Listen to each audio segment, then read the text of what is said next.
Hello everyone. आज हम पढ़ेंगे आपकी हिंदी पाठ्य पुस्तक के गद्य भाग का पाठ स्त्री शिक्षा के विरोधी कुतर्कों का खंडन, जिसे लिखा है महावीर प्रसाद द्विवेदी जी ने, जिनका जन्म हुआ था 1864 ईस्वी में और मृत्यु हुई थी 1938 ईस्वी में। इस पाठ को पढ़ने के बाद में इनके प्रश्न उत्तर भी कराए जाएंगे, सो आप इस वीडियो को लास्ट तक देखना। सबसे पहले पढ़ते हैं जीवन परिचय। महावीर प्रसाद द्विवेदी जी का जन्म उत्तर प्रदेश के रायबरेली जिले के दौलतपुर ग्राम में सन 1864 में हुआ। इनके पिता पंडित राम सहाय दुबे कान्य कुंज ब्राह्मण थे। पारिवारिक आर्थिक स्थिति अच्छी न होने के कारण स्कूली शिक्षा पूर्ण कर इन्होंने रेलवे में नौकरी कर ली, लेकिन स्वाभिमानी स्वभाव के धनी द्विवेदी जी ने कुछ समय पश्चात रेलवे से इस्तीफा दे दिया। आप सन 1903 से 1920 तक सरस्वती पत्रिका के संपादन से जुड़े रहे। सन 1938 ईस्वी में महावीर प्रसाद द्विवेदी का निधन हो गया। महावीर प्रसाद द्विवेदी प्रखर व्यक्तित्व एवं बहुमुखी प्रतिभा के धनी साहित्यकार थे। द्विवेदी जी कवि, समालोचक, निबंधकार, संपादक, भाषा वैज्ञानिक, इतिहासकार, अर्थशास्त्री आदि विविध रूपों में उभरकर सामने आए। आपने 1903 से 1920 तक सरस्वती के संपादक रहते हुए हिंदी व्याकरण एवं वर्तनी के नियम स्थिर करके हिंदी गद्य की भाषा का परिष्कार किया। द्विवेदी जी ने अपने समकालीन कवियों एवं लेखकों का साहित्य रचना में मार्गदर्शन किया। इसी कारण आधुनिक हिंदी साहित्य के द्वितीय उत्थान सुधार काल को महावीर प्रसाद द्विवेदी के नाम पर द्विवेदी युग भी कहा जाता है। इनके प्रयासों से ही खड़ी बोली काव्य की भाषा के रूप में प्रतिष्ठित हुई। द्विवेदी जी ने भारतीय जातीय परंपरा का समालोचनात्मक दृष्टि से गहन अध्ययन किया एवं प्रासंगिक विवेक सम्मत परंपराओं का समर्थन कर रूढ़ियों का विरोध किया। इनके लेखन में सरलता, सुबोधता तथा परिनिष्ठता के गुण झलकते हैं। रचनाएं। मौलिक रचनाएं काव्य मंजूषा, सुमन, अबला विलाप, कहानी कुंज, कविता कलाप, काव्य अद्भुत आलाप, संपत्ति शास्त्र, महिला मोद, रसज्ञ रंजन, साहित्य सीकर, गद्य। अनुदित रचनाएं हैं इनकी विनय विनोद, स्नेहमाला, ऋतु तरंगिनी, भामिनी विलास, रघुवंश, वेणी संहार, बेकन विचार, रत्नावली, स्वाधीनता। चलते हैं नेक्स्ट पेज पे। पाठ परिचय। इस पाठ में हम क्या पढ़ेंगे? प्रस्तुत निबंध द्विवेदी जी के महिला मोद शीर्षक निबंध संग्रह से लिया गया है। यह निबंध प्रथम बार सितंबर 1914 को सरस्वती पत्रिका में पढ़े लिखे का पांडित्य शीर्षक से प्रकाशित हुआ था। 21वीं शताब्दी में स्त्रियां शिक्षा, विज्ञान, सरकारी सेवा, निजी क्षेत्र, व्यापार एवं वाणिज्य सहित सभी क्षेत्रों में पुरुषों से कंधा मिलाकर समाज निर्माण एवं विकास में अपना योगदान दे रही हैं। लेकिन इस स्थिति में पहुंचने के लिए स्त्री शिक्षा के पक्षधर सुधारकों को पुरुष प्रधान एवं रूढ़िवादी समाज से कड़ा संघर्ष करना पड़ा।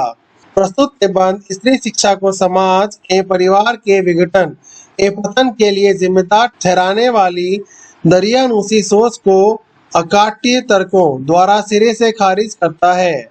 साथ ही इसमें दकियानूसी एवं अप्रासंगिक परंपराओं के अंधानुकरण के बजाय विवेक सम्मत एवं तर्कपूर्ण परंपराओं को ही ग्रहण करने की बात कही गई है।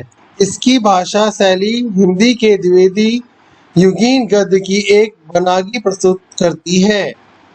अब हम शुरू करते हैं अपना मुख्य पाठ, मेन चैप्टर को ध्यान से पढ़ेंगे। इसके बाद में जो चैप्टर के क्वेश्चन आंसर हैं वो भी आपको इस वीडियो में कराए जाएंगे। उस वीडियो को आप लास्ट तक देखिएगा। बड़े शौक की बात है, आजकल भी ऐसे लोग विद्यमान हैं जो स्त्रियों को पढ़ाना उनके और गृह सुख के नाश का कारण समझते हैं। और लोग भी ऐसे वैसे नहीं, सुशिक्षित लोग, ऐसे लोग जिन्होंने बड़े बड़े स्कूलों और शायद कॉलेजों में भी शिक्षा पाई है, जो धर्मशास्त्र और संस्कृत के ग्रंथ साहित्य से परिचय रखते हैं, और जिनका पेशा कुशिक्षितों को सुशिक्षित करना, कुमार्गगामियों को सुमार्गगामी बनाना और अधार्मिकों को धर्मत्व समझाना है। उनकी दलीलें सुन लीजिए।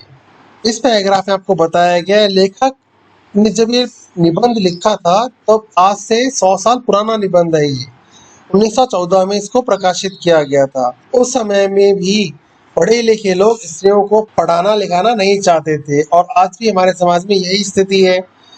पढ़े लिखे लोग ही अपने घर की बेटियों को और स्त्रियों को आगे बढ़ना नहीं देना चाहते और ये लोग बड़े बड़े स्कूलों में पढ़े हुए हैं और बड़े बड़े कॉलेजों में पढ़े हुए हैं।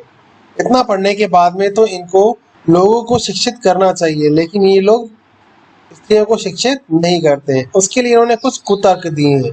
कुतर्क मतलब गलत तर्क, गलत धारणाएं इनकी। क्या तर्क दिए हैं सुन लेते हैं।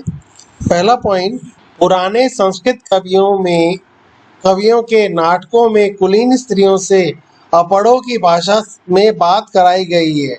इससे प्रमाणित है कि इस देश में स्त्रियों को पढ़ाने की चाल ना थी।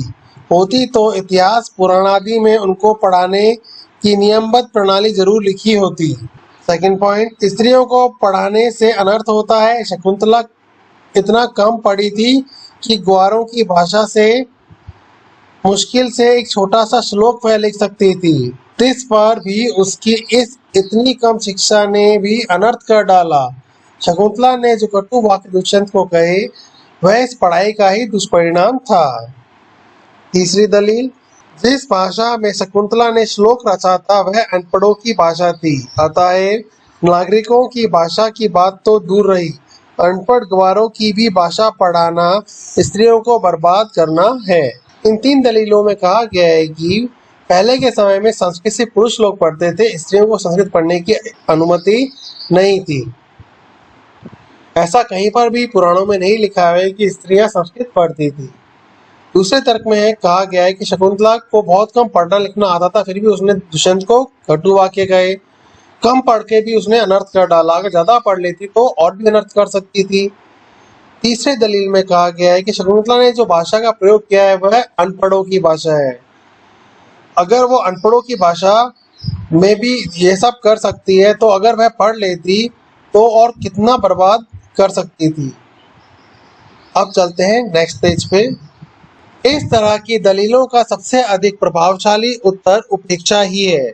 जब भी कोई ऐसी दलील हमको देता है तो हमें उस दलीलों की उपेक्षा करनी चाहिए, उसकी तरफ ध्यान नहीं देना चाहिए। तथापि हम 2-4 बातें लिख देते हैं। नाटकों में स्त्रियों का प्राकृत बोलना उनके अनपढ़ होने का प्रमाण नहीं, अधिक से अधिक इतना ही कहा जा सकता है कि वे संस्कृत न बोल सकती थी। संस्कृत न बोल सकना न अनपढ़ होने का सबूत है और न ग्वार होने का। अच्छा तो उत्तर रामचरित में ऋषियों की वेदांतवादिनी पत्नियां कौन सी भाषा बोलती थी? उनकी संस्कृत क्या कोई गवारी संस्कृत थी? भवभूति और कालिदास आदि के नाटक जिस जमाने के हैं उस जमाने में शिक्षितों का समस्त समुदाय संस्कृत ही बोलता था। इसका प्रमाण पहले कोई दे ले तब प्राकृत बोलने वाली स्त्रियों को अपढ़ बताने का साहस करे। इसका क्या सबूत कि उस जमाने में बोलचाल की भाषा प्राकृत न थी? सबूत तो प्राकृत के चलन के ही मिलते हैं। प्राकृत यदि उस समय की प्रचलित भाषा न होती तो बौद्ध तथा जैनों के हजारों ग्रंथ उसमें क्यों लिखे जाते और भगवान शाक्य मुनि तथा उनके चेले प्राकृत ही में क्यों उपदेश देते? बौद्धों के त्रिपिटक ग्रंथ की रचना प्राकृत में किए जाने का एकमात्र कारण यही है कि उस जमाने में प्राकृत ही सर्वसाधारण की भाषा थी। अतः प्राकृत बोलना और लिखना अपढ़ और अशिक्षित होने का चिन्ह नहीं। जिन पंडितों ने गाथा, सप्तशती, सेतुबंध महाकाव्य और कुमार पाल चरित आदि ग्रंथ प्राकृत में बनाए हैं, वे यदि अनपढ़ और ग्वार थे तो हिंदी के प्रसिद्ध से भी प्रसिद्ध अखबार का संपादक इस जमाने में अपढ़ और ग्वार कहा जा सकता है, क्योंकि वह अपने जमाने की प्रचलित भाषा में अखबार लिखते हैं। हिंदी, बांग्ला आदि भाषाएं आजकल की प्राकृत हैं। तौरसेनी, मगधी, महाराष्ट्री और पाली आदि भाषाएं उस जमाने की थी। प्राकृत पढ़कर भी उस जमाने के लोग उसी तरह सभ्य, शिक्षित और पंडित हो सकते थे जिस तरह की हिंदी, बांग्ला, मराठी आदि भाषाएं पढ़कर इस जमाने में हम हो सकते हैं। फिर प्राकृत बोलना अपढ़ होने का सबूत है, यह बात कैसे मानी जा सकती है? प्राकृत एक तरह की भाषा थी पहले के समय में, जैसे संस्कृत भाषा थी, उर्दू भाषा है, वैसी प्राकृत एक भाषा थी। ज्यादातर ग्रंथ जो पहले के समय में लिखे गए थे वो प्राकृत भाषा में ही लिखे गए थे। ज्यादातर बौद्ध ग्रंथ, जैन ग्रंथ और बौद्धों का लिखा हुआ त्रिपिटक ग्रंथ भी प्राकृत भाषा में लिखा है, जिससे यह पता चलता है कि उस समय की आम भाषा प्राकृत भाषा ही थी। जिस समय आचार्यों ने नाट्यशास्त्र संबंधी नियम बनाए थे, उस समय सर्वसाधारण की भाषा संस्कृत न थी। चुने हुए लोग ही संस्कृत बोलते या बोल सकते थे। इसी से उन्होंने उनकी भाषा संस्कृत और दूसरे लोगों तथा स्त्रियों की भाषा प्राकृत रखने का नियम कर दिया। पहले के लोग जो आचार्य होते थे, पंडित होते थे, सिर्फ वही लोग संस्कृत भाषा बोलते थे और बाकी लोगों का काम, पंडितों वाला काम नहीं होता था। इनके लिए उन लोगों को संस्कृत सीखना जरूरी नहीं था, अनिवार्य नहीं था। इसलिए बाकी लोगों के लिए और स्त्रियों के लिए प्राकृत बोलने का नियम रखा गया। पुराने जमाने में स्त्रियों की के लिए कोई विश्वविद्यालय ना था। फिर नियमबद्ध प्रणाली का उल्लेख आदि पुराणों में ना मिले तो क्या आश्चर्य, और उल्लेख उसका कहीं रहा हो पर नष्ट हो गया हो तो। पुराने जमाने में विमान उड़ते थे, बताइए उनके बनाने की विद्या सिखाने वाला कोई शास्त्र? बड़े बड़े जहाजों पर सवार होकर लोग द्वीपांतरों को जाते थे, दिखाइए जहाज बनाने की नियमबद्ध प्रणाली के दर्शक ग्रंथ। पुराण आदि में विमानों और जहाजों द्वारा की गई यात्राओं के हवाले देखकर उनका अस्तित्व तो हम बड़े गर्व से स्वीकार करते हैं, परंतु पुराने ग्रंथों में अनेक प्रगल्भ पंडिताओं के नामोल्लेख देखकर भी कुछ लोग भारत की तत्कालीन स्त्रियों को मूर्ख, अपढ़ और ग्वार मानते हैं। इस पैराग्राफ में बताया गया है कि पहले के समय में स्त्रियों के लिए कोई स्कूल और विद्यालय नहीं होते थे। इसी वजह से किसी भी ग्रंथ में उनके पढ़ने लिखने का उल्लेख नहीं किया गया है। फिर लेखक पूछते हैं कि हम लोग हमारे ग्रंथों में देखते हैं, पढ़ते हैं कि पहले के समय में लोग जहाजों से एक द्वीप से दूसरे द्वीप जाते थे, विमान से एक द्वीप से दूसरे द्वीप जाते थे, लेकिन कहीं पर भी इनके बारे में लिखा नहीं है कि इनको बनाया कैसे जाता था। लेकिन फिर भी हम उन बातों को मानते हैं, उन पर हम गर्व महसूस करते हैं। सिर्फ कुछ पंडितों के कहने से हम इस बात को नहीं मान सकते कि स्त्रियां मूर्ख और अपढ़ होती हैं। इस तर्कशास्त्र ज्ञाता और इस नेक्स्ट पेज न्यायशीलता की बलिहारी वेदों को प्रायः सभी हिंदू ईश्वर कृत मानते हैं। सो ईश्वर तो वेद मंत्रों की रचना अथवा उनका दर्शन विश्ववरा आदि स्त्रियों से करवाएं और हम उन्हें ककहरा पढ़ना भी पाए समझे। शीला और विद्या आदि कौन थी? वे स्त्रियां थी या नहीं? बड़े बड़े पुरुष कवियों से आदृत हुई है या नहीं? षाढ़ागधर पद्धति में उनकी कविता के नमूने हैं या नहीं? बौद्ध ग्रंथ त्रिपिटक के अंतर्गत थेरी गाथा में जिन सैकड़ों स्त्रियों की पद रचना उद्धत है, वे क्या अनपढ़ थी? जिस भारत में कुमारिकाओं को चित्र बनाने, नाचने, गाने बजाने, फूल चुनने, हार गूंथने, पैर मलने तक की कला सीखने की आज्ञा थी, उनको लिखने पढ़ने की आज्ञा न थी। कौन विज्ञ ऐसी बात मुझसे निकालेगा? और कोई भी निकाले भी तो मानेगा कौन?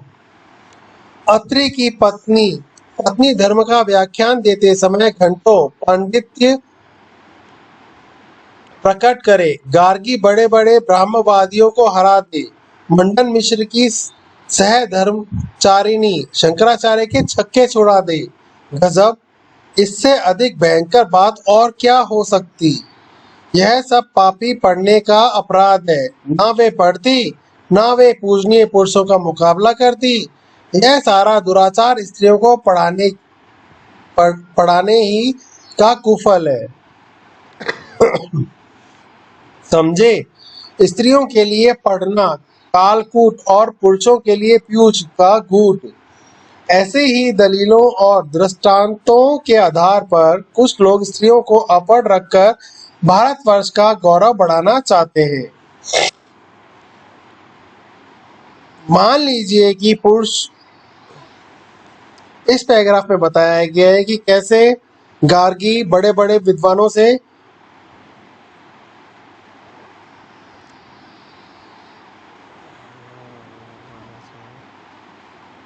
मुकाबला करती थी, कैसे सहधर्मचारिणी शंकराचार्य के छक्के छुड़ा देती थी।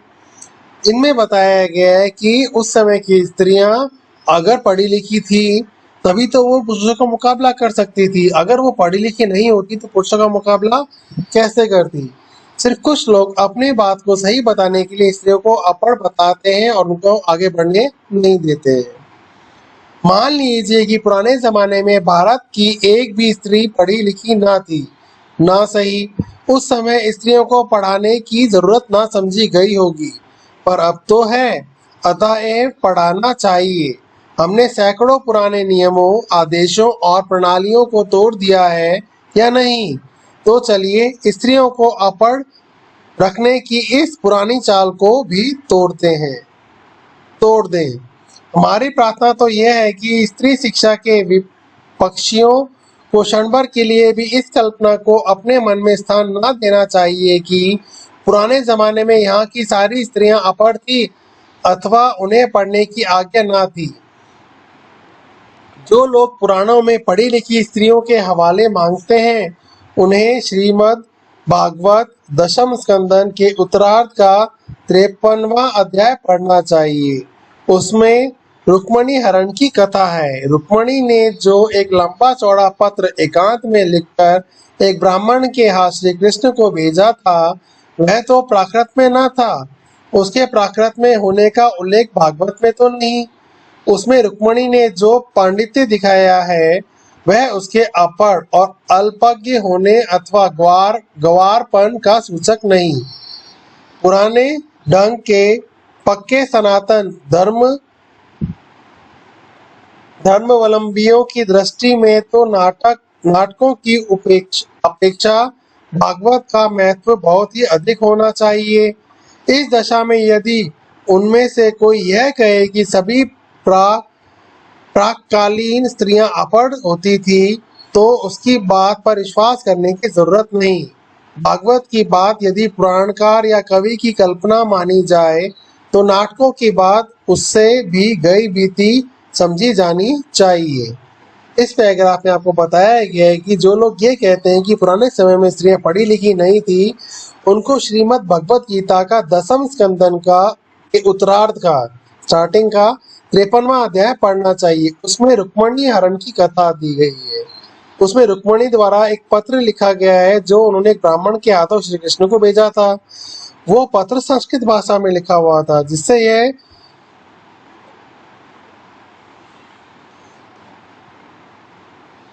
यह साबित होता है कि उस समय की स्त्रियां भी संस्कृत पढ़ना लिखना जानती थी।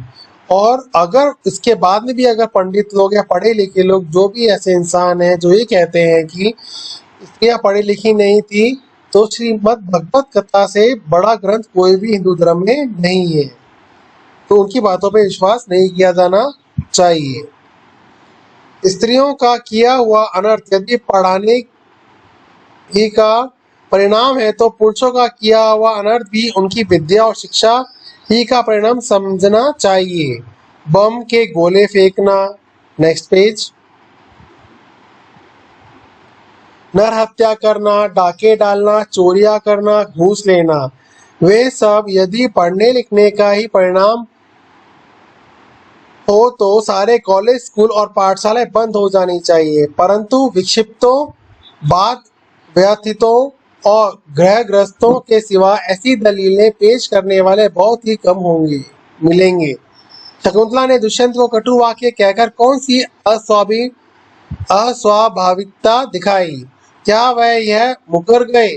क्या वह यह कहते कि आर्यपुत्र शाबाश, बड़ा अच्छा काम किया, जो मेरे साथ गांधर्व विवाह करके मुकर गए?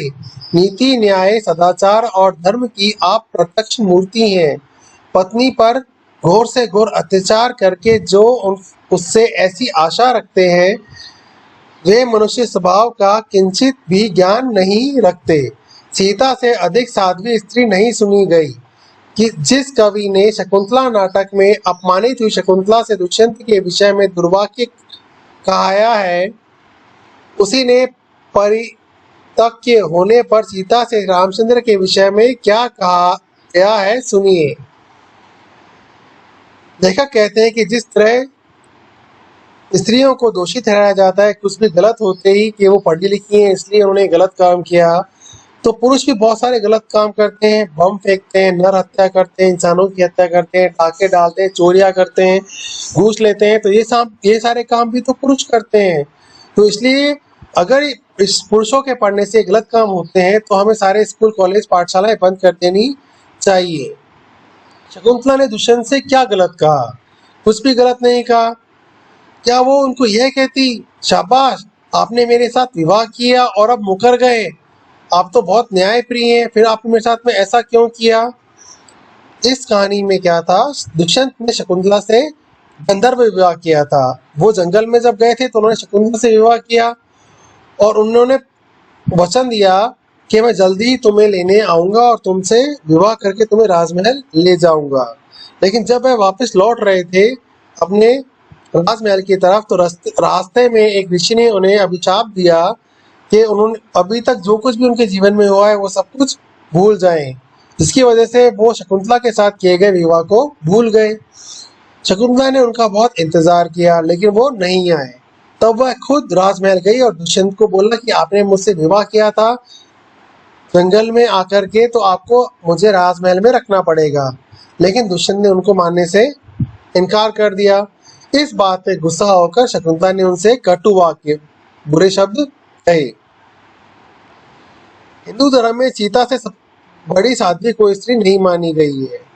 सीता ने भी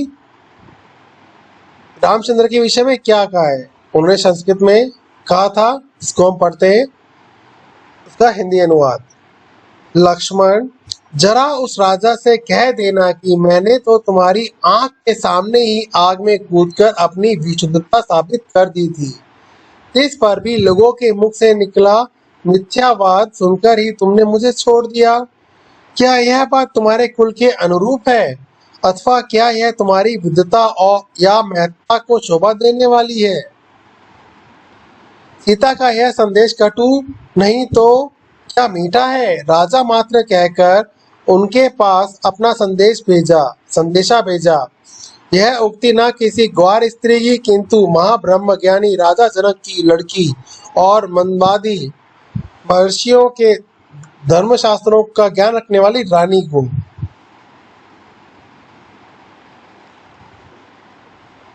इस संस्कृत का हिंदी अनुवाद पढ़ते हैं। सीता की धर्मशास्त्राज्ञता का यह प्रमाण भी आगे चलकर कुछ ही दूर पर कवि ने दिया है। सीता परित्याग के कारण वाल्मीकि के समान शांत, नीतिज्ञ और क्षमाशील तपस्वी तक ने कहकर रामचंद्र का क्रोध प्रकट किया है। अतः एक शकुंतला की तरह अपने परित्याग को अन्याय समझने वाली सीता का रामचंद्र के विषय में कटु वाक्य कहना सर्वथा स्वाभाविक है। ना यह पढ़ने लिखने का परिणाम है, न गवारपन का, न अकुलीनता का। इस स्टोरी में क्या हुआ था, इस कहानी में क्या हुआ था, जब राम जी, लक्ष्मण जी और सीता जी लंका से वापस अयोध्या लौटे थे तब बहुत सारे लोग अयोध्या में कहने लग गए कि सीता जी रावण के यहाँ पर रह के आई हैं तो वह अपवित्र हो गई हैं। तब कुछ पंडितों ने कहा कि उनको अपनी पवित्रता का सबूत देना पड़ेगा, जिसके लिए वह स्वयं आग में चल करके दिखाया। अगर वह पवित्र नहीं होती तो आग में जल जाती। वह पवित्र थी इसलिए आग से चल के गई और सही सलामत रह गई। इसके इतना सब होने के बाद में भी श्री राम ने लक्ष्मण को भेजा यह कहने के लिए कि वह उनको छोड़ रहे हैं। तब सीता जी ने गुस्से में आकर कहा कि क्या यही तुम्हारे राजा का न्याय है? मैंने उनकी आंखों के सामने परीक्षा दी और अपनी शुद्धता को साबित किया, फिर भी लोगों के कहने पर उन्होंने मुझे छोड़ दिया। क्या यही एक अच्छे राजा की निशानी है? क्या यही उनके कुल में सिखाया गया है? इतना सब होने के बाद में भी अगर सीता उन पे गुस्सा ना करती तो क्या उनसे मीठे वाक्य कहती? लेखक के अनुसार सीता ने जो कुछ कहा वो बिल्कुल सही कहा। वह राजा जनक की पढ़ी लिखी पुत्री थी और बहुत समझदार थी। वह बहुत सारे ऋषियों से ज्ञान प्राप्त किया हुआ था उन्होंने। पढ़ने लिखने में स्वयं कोई बात ऐसी नहीं जिससे अनर्थ हो सके। अनर्थ का बीज उसमें हरगिज नहीं। अनर्थ पुरुषों से भी होता है, अनपढ़ों और पढ़े लिखों दोनों से। अनर्थ दुराचार और पापाचार के कारण और ही होते हैं और वे व्यक्ति विशेष का चाल चलन देखकर जाने भी जा सकते हैं। अतः स्त्रियों को अवश्य पढ़ाना चाहिए। लेखक कहते हैं कि अनर्थ कोई भी कर सकता है, पढ़ा लिखा भी कर सकता है, अनपढ़ भी कर सकता है, पुरुष भी कर सकते हैं, स्त्रियां भी कर सकती हैं।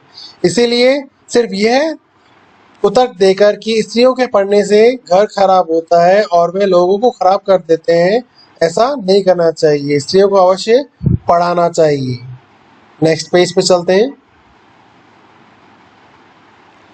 जो लोग यह कहते हैं कि पुराने जमाने में यहाँ स्त्रियां ना पढ़ती थी अथवा उन्हें पढ़ाने की ममानियत थी, वे या तो इतिहास से अनभिज्ञता नहीं रखते या जानबूझकर लोगों को धोखा देते हैं। समाज की दृष्टि में ऐसे लोग दंडनीय हैं, क्योंकि स्त्रियों को निरक्षर रखने का उपदेश देना समाज का अपकार और अपराध करना है, समाज की उन्नति में बाधा डालना है। शिक्षा बहुत व्यापक शब्द है, उसमें सीखने योग्य अनेक विषयों का समावेश हो सकता है। पढ़ना लिखना भी उसी के अंतर्गत है। इस देश की वर्तमान शिक्षा प्रणाली अच्छी नहीं। इस कारण यदि कोई स्त्रियों को पढ़ाना अनर्थकारी समझे तो उसे उस प्रणाली का संशोधन करना या कराना चाहिए। खुद पढ़ने लिखने को दोष ना देना चाहिए। लड़कों ही की शिक्षा प्रणाली कौन सी बड़ी अच्छी है? प्रणाली बुरी होने के कारण क्या किसी ने यह राय दी है कि सारे स्कूल और कॉलेज बंद कर दिए जाएं? आप खुशी से लड़कियों और स्त्रियों की शिक्षा की प्रणाली का संशोधन कीजिए। उन्हें क्या पढ़ाना चाहिए, कितना पढ़ाना चाहिए, किस तरह की शिक्षा देना चाहिए और कहाँ पर देना चाहिए, घर में या स्कूल में, इन सब बातों पर बहस कीजिए, विचार कीजिए, जी में आवेश सो कीजिए। पर परमेश्वर के लिए यह ना कहिए कि स्वयं पढ़ने लिखने में कोई दोष है। वह अनर्थकर है, वह अभिमान का उत्पादक है, वह गृह सुख का नाश करने वाला है। ऐसा कहना 16 आने मिथ्या है। मिथ्या मतलब झूठ है। अंत में लेखक कहते हैं कि जो लोग यह कहते हैं कि स्त्रियों को पढ़ाने से अनर्थ होता है, तो पुरुष भी बहुत बार अनर्थ कार्य करते हैं। ऐसा करने से हमें सारे स्कूल कॉलेज को बंद कर देना चाहिए। पुरुषों को भी पढ़ाना नहीं चाहिए। स्त्रियों को पढ़ाना चाहिए। क्या पढ़ाना चाहिए, कब पढ़ाना चाहिए, कहाँ पढ़ाना चाहिए, घर में पढ़ाना चाहिए या स्कूल में, इन सब बातों पे बहस की जा सकती है, लेकिन भगवान के लिए उनको पढ़ाई जरूर कराएं। उनको ये मत कहें कि आपके पढ़ने से घर खराब होता है, सुख का नाश होता है। यह कहना 16 आने मिथ्या है, 16 आने झूठ है। उम्मीद करता हूँ आपको चैप्टर समझ में आ गया होगा। आगे दिए गए कठिन शब्द जो आपको पढ़ने हैं, कठिन शब्द पढ़ने से आपकी वोकैबुलरी बहुत अच्छी होती है और आपको शब्दों का मतलब भी जल्दी से समझ में आ जाता है। चलते हैं नेक्स्ट पेज पे। यहाँ पर भी आपको बहुत सारे शब्दार्थ दे रखे हैं जो आपको पढ़ने हैं। इसके बाद में आपको दे रखे हैं वास्तुनिष्ठ प्रश्न और अगले पेज पर आपको दे रखे हैं अति लघुरात्मक प्रश्न और निबंधात्मक प्रश्न। इन सबको हम ट्राई करते हैं नेक्स्ट पेज से। यहाँ पर मैंने पहले से ही सब प्रश्नों के उत्तर लिखे हुए हैं, जिनको हम एक एक करके पढ़ते हैं। वास्तुनिष्ठ प्रश्न, महावीर प्रसाद द्विवेदी जी ने किस पत्रिका का संपादन किया? सही उत्तर है सरस्वती। शकुंतला ने किस भाषा में श्लोक कहा? सही उत्तर है प्राकृत। अति लघुरात्मक प्रश्न, बौद्ध धर्म के त्रिपिटक ग्रंथ की भाषा क्या है? उत्तर, बौद्ध धर्म के त्रिपिटक ग्रंथ की भाषा प्राकृत है। रुक्मिणी हरण की कथा कहाँ मिलती है? उत्तर, रुक्मिणी हरण की कथा श्रीमद् भागवत के दशम स्कंदन के 53वें अध्याय में मिलती है। 5वां प्रश्न, पाठ में आए प्राचीन कालीन विदुषी महिलाओं के नाम लिखिए। उत्तर, पाठ में आए प्राचीन कालीन विदुषी महिलाओं के नाम है शीला, अनुराधा, विद्या, रुक्मिणी, शकुंतला, गार्गी, मैत्री इत्यादि। प्रश्न नंबर 6, शकुंतला ने दुष्यंत के विषय में दुर्वाक्य क्यों कहे? उत्तर, शकुंतला के साथ राजा दुष्यंत ने गंधर्व विवाह किया था, किंतु बाद में उनको पहचानने से भी मना कर दिया। इससे अपमानित होकर शकुंतला ने उन्हें दुर्वाक्य या फिर कटुवाक्य कहे। प्रश्न 7, नाट्य शास्त्र संबंधी नियमों में स्त्री पात्रों के लिए कौन सी भाषा निर्धारित की गई है? नाट्यशास्त्र संबंधी उत्तर, नाट्यशास्त्र संबंधी नियमों में स्त्री पात्रों के लिए प्राकृत भाषा निर्धारित की गई है। अब ट्राई करते हैं लघुरात्मक प्रश्न। प्रश्न 8, नाटकों में स्त्रियों द्वारा प्राकृत बोलना उनके अपढ़ होने का प्रमाण नहीं है, स्पष्ट कीजिए।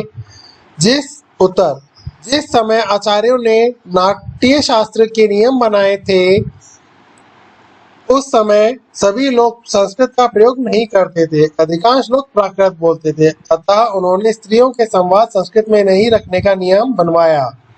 प्रश्न 9, यहाँ सारा दुराचार स्त्रियों के पढ़ाने का ही कुफल है, पंक्तियों में निहित व्यंग को स्पष्ट कीजिए। उत्तर, लेखक ने इस मकान के द्वारा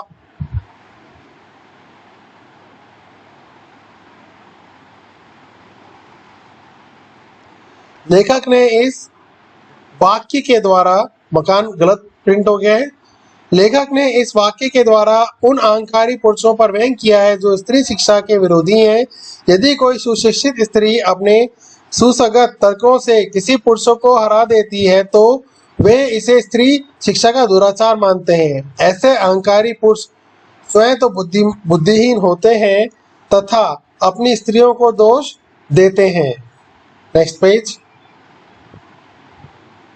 प्रश्न नंबर 10, द्विवेदी जी ने अपनी स्त्री शिक्षा के समर्थन में कौन कौन से तर्क दिए हैं?